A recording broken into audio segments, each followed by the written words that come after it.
मैं आपको 2-3 कविता सुनाऊँगा और ज़्यादा झेलना नहीं पड़ेगा क्योंकि मेरी कविता बहुत संक्षिप्त होती है, बहुत छोटी होती है।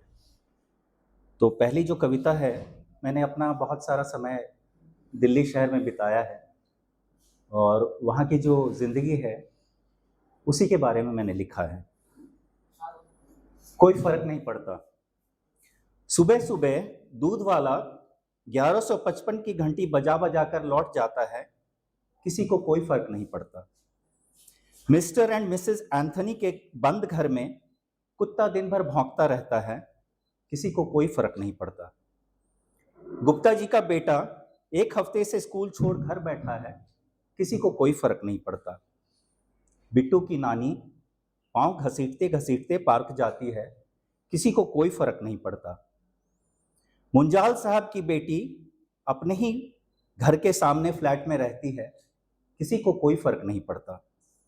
1275 की आंटी 1276 के अंकल के साथ 1 हफ्ते से रह रही है, किसी को कोई फ़र्क नहीं पड़ता।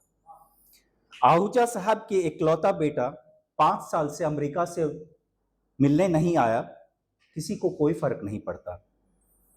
भाटिया अंकल की लाश 4 दिनों तक फ्लैट में पड़ी रही, किसी को कोई फ़र्क नहीं पड़ा। मैं इस शहर में रहूं या नहीं, मुझे भी अब कोई फ़र्क नहीं पड़ता।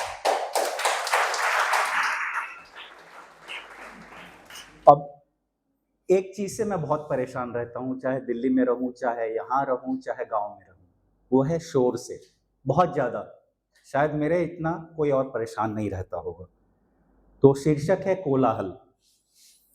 जब पहली बार धरा पर पैर रखा, तो चारों ओर कोलाहल था। शायद अनजाने में जन्म ले लिया कोलाहल में। पता होता तो ईश्वर से मांग लेता कुछ पल कोलाहल रहित।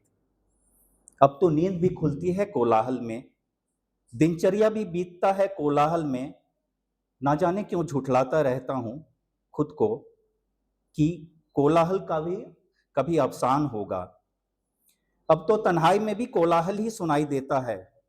मैं और मेरे जैसे संतप्त रहते हैं इस कोलाहल में। कोलाहल में जन्मा हुआ, कोलाहल में मर जाऊंगा, अंत में बचेगा तो सिर्फ कोलाहल। एक और आखिर में सुना रहा हूं। एक हत्या हुई थी कुछ महीने पहले, उसी के संदर्भ में है ये। मनुष्य तुम पशु ही रह गए। मनुष्य तुम मानवता की ओर कदम बढ़ा चुके थे। पाषाण युग से भी आगे निकल चुके थे। पाषाण युग, स्टोन एज। फिर कैसे खेल बैठे अपने ही खून से होली। हत्या तो तुमने किया है अपने ही विवेक का। मैं क्या ही बोलूं, तुम पाषाण युग से आगे निकल चुके हो। ये मेरा भ्रम था, उस भ्रम को आज तोड़ दिया तुमने। मनुष्य तुम पशु थे, पशु हो, पशु ही रह जाओगे। शर्म तो आएगी ही मुझे, पर मैं बोलूंगा जरूर। धन्यवाद।